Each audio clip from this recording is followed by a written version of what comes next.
find the secret of brave. When faced with great danger, old legends will help you.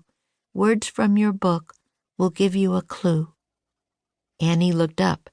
"Okay," she said. "Ready?" "Hold on," said Jack. "Is that all she wrote?" "Yup," said Annie.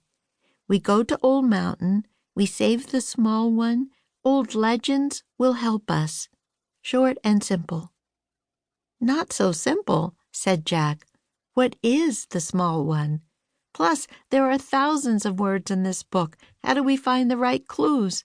And what the heck is the secret of brave?" Annie sighed. "Let's answer one question at a time. We can't solve a problem until we know what it is." "You sound like Mom," said Jack. "Okay, ready to go?" "Ready for anything," said Annie. Jack pointed at the mountains on the cover of the travel guide. "I wish we could go to the Andes Mountains in Peru," he said. The wind started to blow. The treehouse started to spin. It spun faster and faster. Then everything was still. Absolutely still. Chapter 2. Young Mountain. Bird song filled a mountain forest.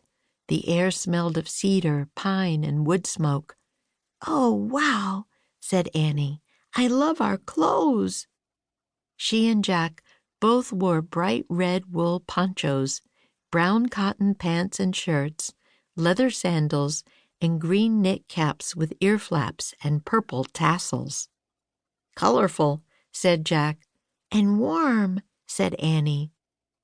Their ponchos were heavy and hung down to their knees. Jack's backpack had turned into a woven cloth bag. It hung by a strap across his chest.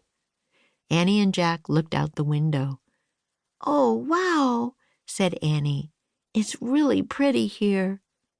The treehouse had landed in a tall pine tree in a forest of pines, cedars, and trees with huge hanging pods. Mountains rose on the horizon. Feathery clouds floated below their peaks. "The Andes Mountains," said Jack. He opened their travel guide to the first page. He read aloud. "The Andes are the longest mountain range in the world. They run from the top to the tip of South America, a distance of 4,350 miles. High in the Andes of Peru, tourists hike through cloud forests and mountain meadows."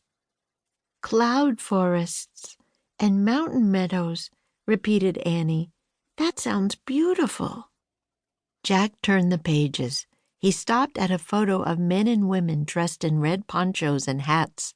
The caption said, "Wool ponchos have been worn by natives of the Andes for many centuries." "Many centuries?" said Jack. "So what century is this?"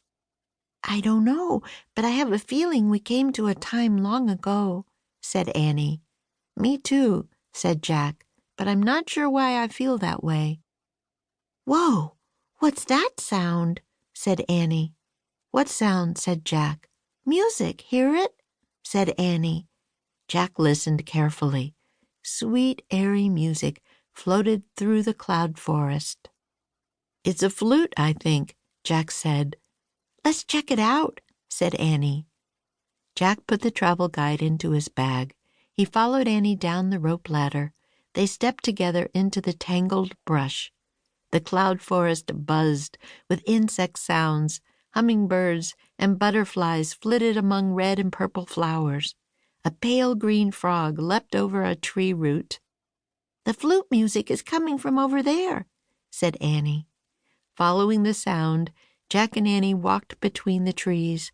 They climbed over rocks and roots. They pushed through towering ferns. Soon they came to a clearing. They saw an elderly couple sitting outside a small hut. "We found the music," said Annie. "Shh," Jack whispered.